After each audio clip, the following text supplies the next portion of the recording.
Alam po ninyo, itong kasong kinakaharap ni dating Pangulong Duterte at iba pang mga retired general o aktibong pulis dun sa crime against humanity, parang pinalalabo ng iba at yung iba naman ay pinapaasa, yung iba naman ay nagpapaasa. Ito po ang totoo. Ang kasong ito ay malakas kasi maraming Pilipinong complainant na lehitimong biktima ng Duterte administration. Okay? Pangalawa, ang ICC, yan po ay walang pakialam sa politika. Dati ko na sinabi pero inuulit ko po kasi pinipilit ng iba na parang style sa Pilipinas na ang korte o ang kaso ay nahaluan ng politika. Diyan po sila malaki ang pagkakamali. Pag sinabing crime against humanity, napakabigat pong kaso niyan. Kasi wala naman pong tao o kahit sino ang may karapatan na kumuha ng buhay ng sibilyan o ng simpleng mamamayan, lalo na kung ikaw ay nasa gobyerno o ikaw ay dating pangulo o anuman po ang iyong posisyon sa pamahalaan. Kaya pag sinabing crime against humanity, napakabigat po na akusasyon at ang pagpapatunay niyan ay yung mga pamilya na nawala ang buhay dahil nga po sa tukhang operation ng Duterte administration. Actually, ang nakalagay nga dyan crime against humanity at yan ang dahilan kung bakit nagkaroon ng warrant of arrest at inaresto.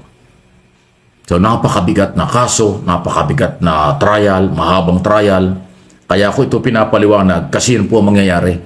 Magta-trial at walang sino man na pwedeng makapagsabi sa ngayon kung acquittal o guilty o kung kailan, hanggang kailan, ilang taon ang trial. Yan po. Kung may nagsasabi ng mga advance, yan po ay puro speculation lang. Fake news, hindi kayo dapat maniwala. Kasi nasa korte na ang kaso, nasa korte na, under control ng korte si Duterte, ang korte na ang masusunod dyan. Kahit na kung anong gawin ng mga pro-Duterte, o kahit anong gawin ng mga abogado, kung hindi lang makukumbinsi ang mga senator judge, ang Interpol judge, okay, wala pong mangyayari. Mananatiling propaganda, mananatiling pampolitical na statement, lalo na ng mga kandidato ng anti-Marcos, anti-administration o mas kilalang Duterte candidate or yung kanilang mga followers, including mga vloggers ng karamihan sa kanila o meron sa kanila fake news talaga. Kaya nga doon sa hearing sa Kongreso, wala silang magawa kundi umiyak na lang. Ang tatapang magsalita, ang tatapang mag-content sa kanilang mga vlog, yung pala ay nangungopia lang. Yung pala, fake news. Tapos ng mga buko, nag-iiyakan. Wala ka kwenta-kwenta. Speaking of propaganda, abay syempre hindi po papatalo diyan ang mga Duterte. Yan po ang lagi nilang panglaban sa mga usaping legal, sa mga usaping katotohanan. At kapag po sila ay may ginagawang pangloloko, kasinungalingan, wala po sila iba sinasagot kung hindi ito pong propaganda. Pero ilang beses naman na silang nasoplak Ngayon, ito, panoorin po ninyo ang pagsoplak ni Attorney Claire Castro dito sa mga pinagsasabi ni Baste at ni Sara. Last year, January, giingnan taga Marcos, wag kay utang kabubuton. Ang imong amahan, gipalubong sa akong amahan. Ang amahan, ipapreso nimo. Hindi po dapat mahinto ng utang na loob ang pagpapatupad ng batas. Hindi po dapat traidorin, katulad ng aking sinabi, ang pagpapatupad ng batas, ang pagpapatupad ng commitment with the Interpol. Hindi po dapat na dahil lang kaibigan o dahil naging kasama, hindi na po tutuparin ang batas at tatraidorin na po ang konstitusyon dahil lamang sa utang na loob. Dahil basta sinasabi ito ni Mayor Baste Duterte ng tanong ng utang na loob, ito po ba yung ginamit kaya ng dating Pangulong Duterte nung i-appoint niya ang isang Chinese national na si Michael Yang bilang kanyang economic advisor. Hindi po ba ito pagtataksil?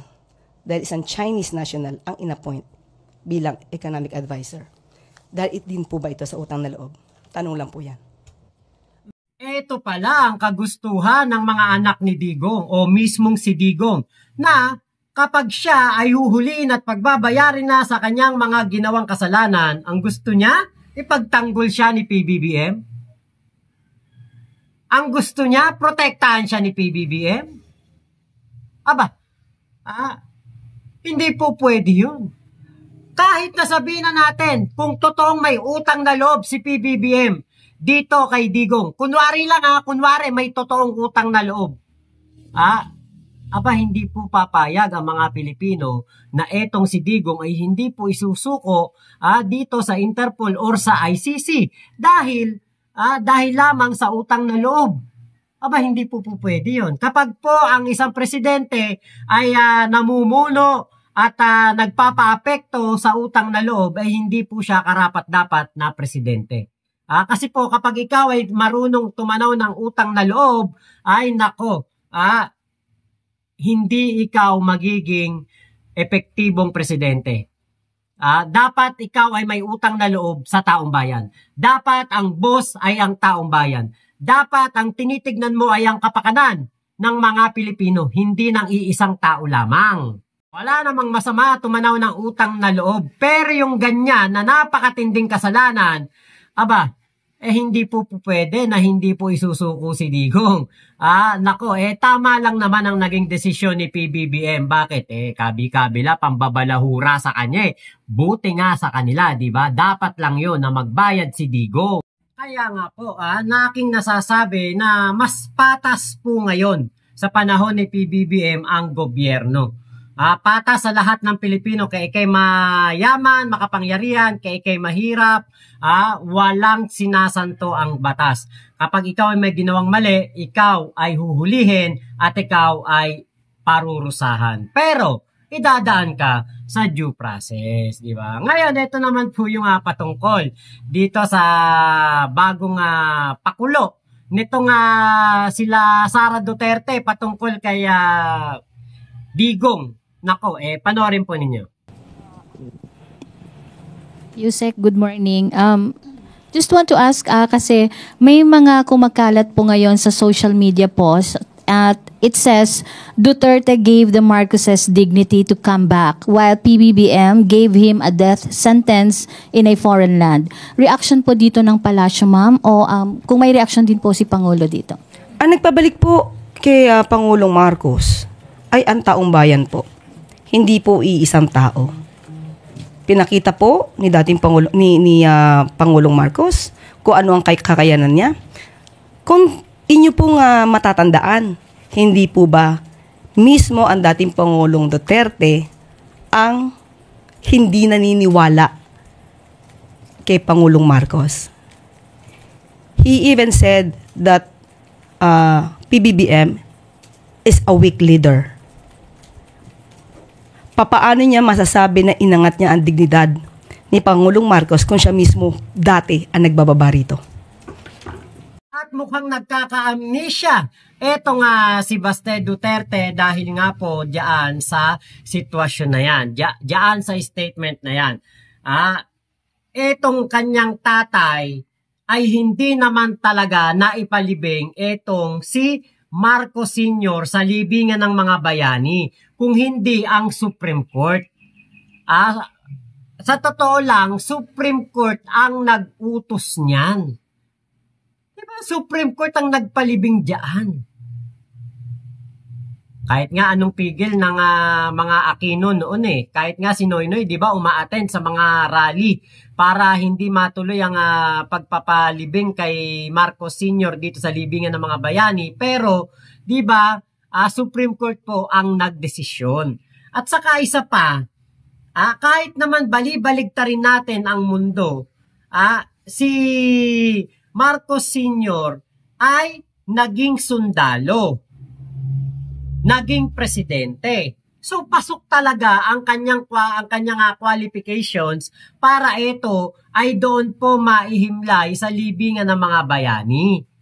At saka tingin ko kung hindi man maipalibing ni Digong ang dating presidente, ngayon ba, hindi ba yun kayang gawin ni PBBM?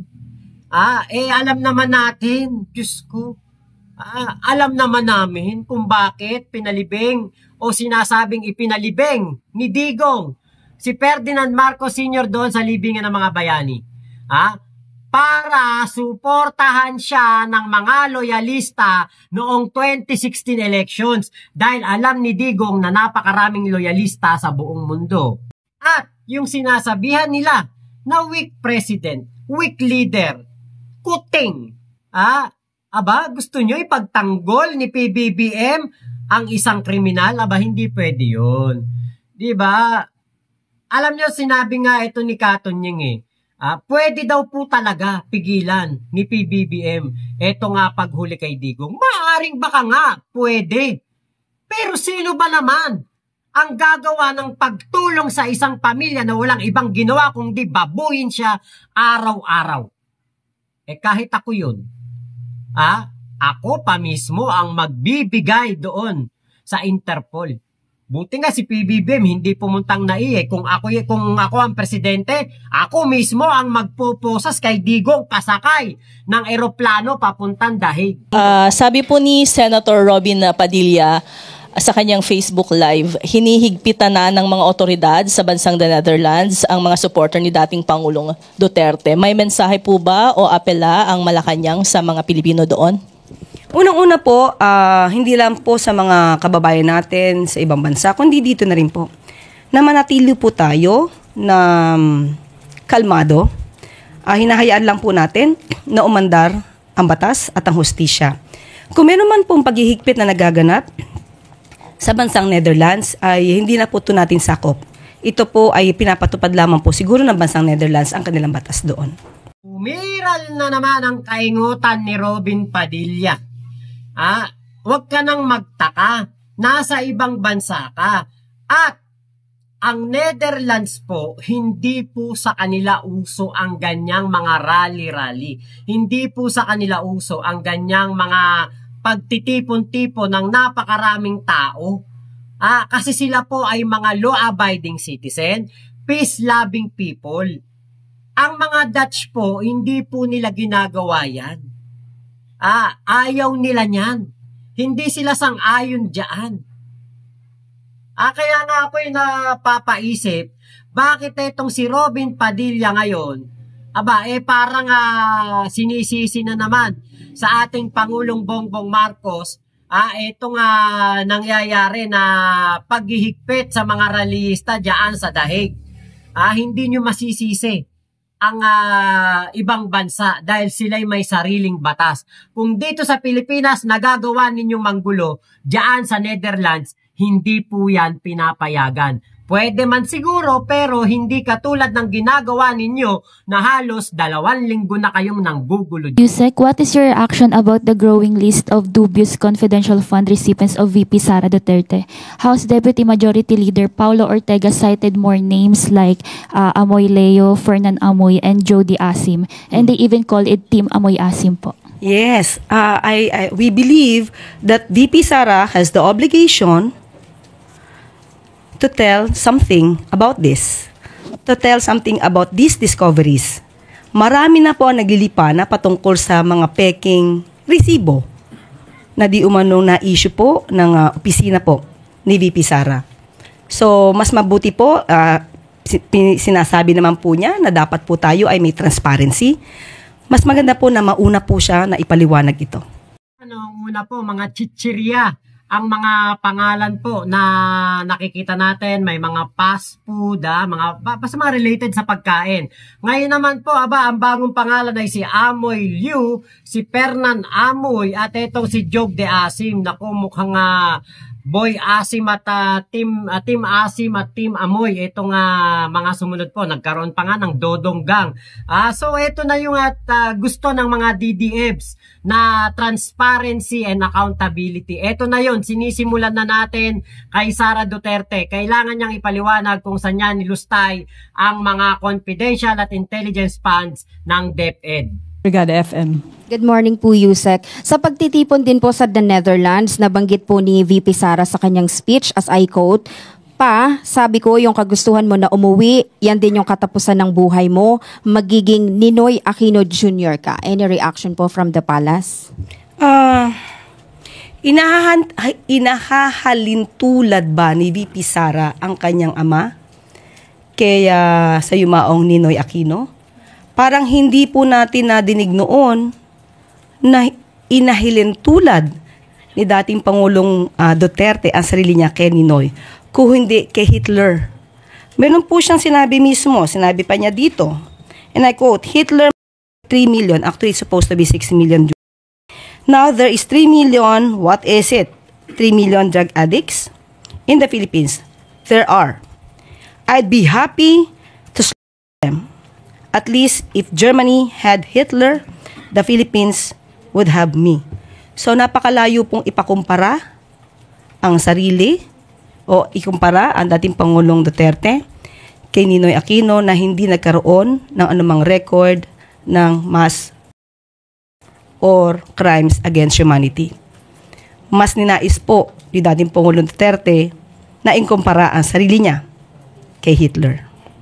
Hindi lang natin pwedeng pahabain ang paliwanag dito dahil ito pong usapin na ito ay hindi po pinapayagan dito sa kay Lolo. Ngayon,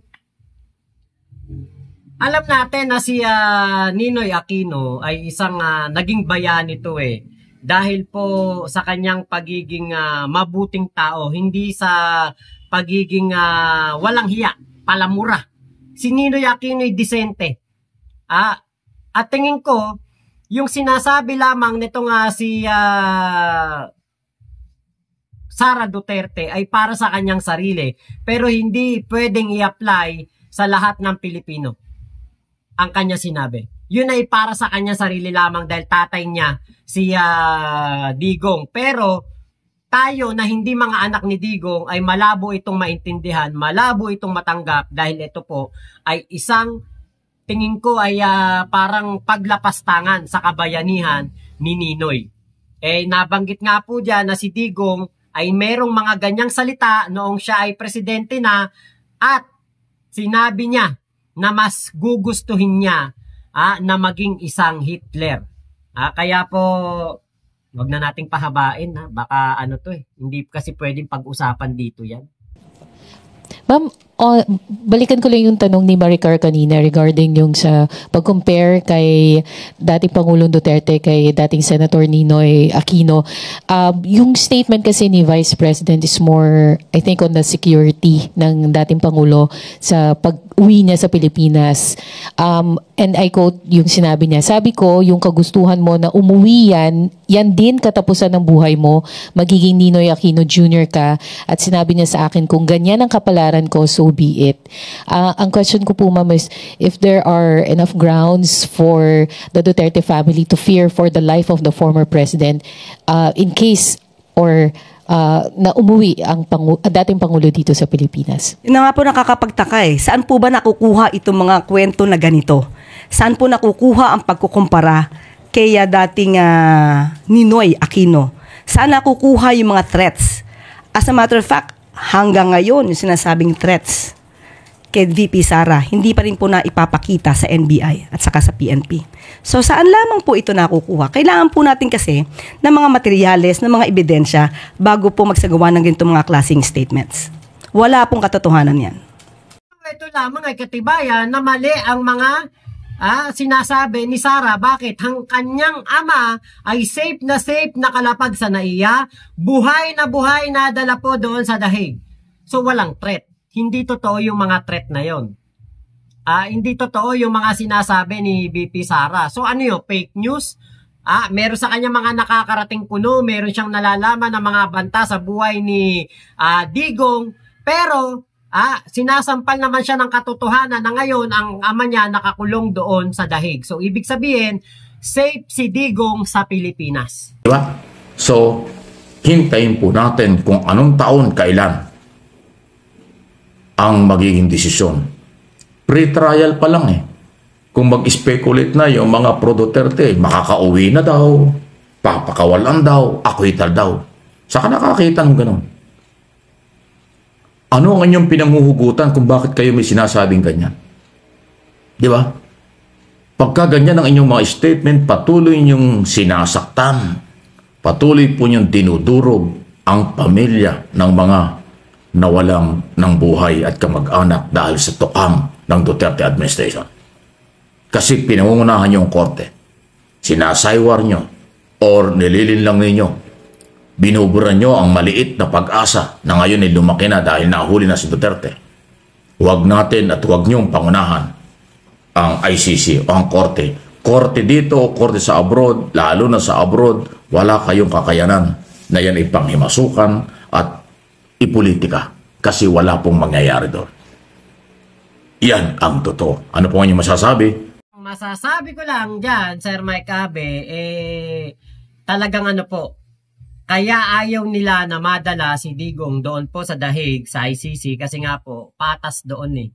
Hindi doon bias. Hindi katulad dito sa Pilipinas, kung dito magkakaroon ng kaso si Digong, baka mabasura lang at walang mangyari dahil nga po maimpluwensya si Digong.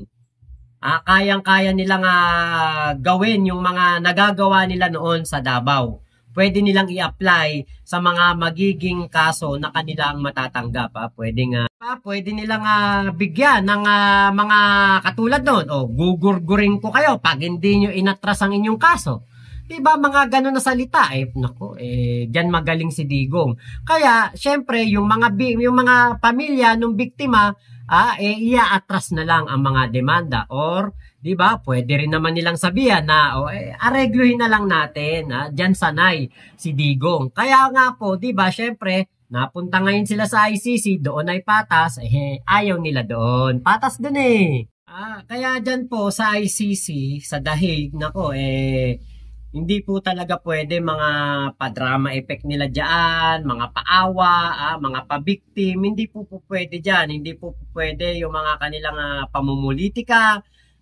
Sila po ay hindi magtatagumpay dyan. Kasi nga po, ibang-iba ang Netherlands, ang ICC, ang Dahig, ibang-iba dyan kaysa dito sa Pilipinas. Kasi dito sa Pilipinas, alam na nila ang kahinaan ng mga tao. Dyan, naku, hindi nila mabibili prinsipyo ng mga tao diyan sa ICC. Kaya nga po sila nagkakaganyan kasi nga po ay hindi naman sila mga biktima. 'Di ba? Kaya po madali lang sa kanilang questionin ang pagkakahuli dito kay Digong. Kasi nga wala naman sa kanilang nawala. Kaya po 'yun lang yung nakakalungkot dito dahil yung ating mga kababayan na mga naulila ng naging biktima ng EJK ay nakakita po ng kaunting liwanag nung nahuli na si Digong. Nakita nila na merong paparating na hustisya, na makakakuha na sila ng hustisya at last sa pinakamatagal na paghihintay nila na pagkakataon, heto na, dumating na. Kaya lang nga po itong ating mga ibang mga kababayan ay nagiging selfish at mga nagiging insensitive sa mga katulad ng ganitong mga sitwasyon. Pero wala ganun po kasi talaga sila ay mga kumbaga ayaw lang talaga nila na ang kanilang idol na si Digong ay mapagbayad sa mga kasalanan nito. Kahit na nagsusumigaw ang mga ebidensya, ang mga mali na nagawa nito noong ito ang ating Pangulo. So yun lamang po, maraming salamat sa pagsama nyo dito sa aking vlog na ito. Ingat po kayo, nasa mang panig kayo ng mundo. Momo, chup chup, love you. God bless us all, Pilipinas. God first. Thank you po sa video ni Sir Mike Abe na ating nireaksyonan. At syempre sa ating PCO, Attorney Claire Castro, Palace Media Officer. Ayan. Thank you po. Bye-bye.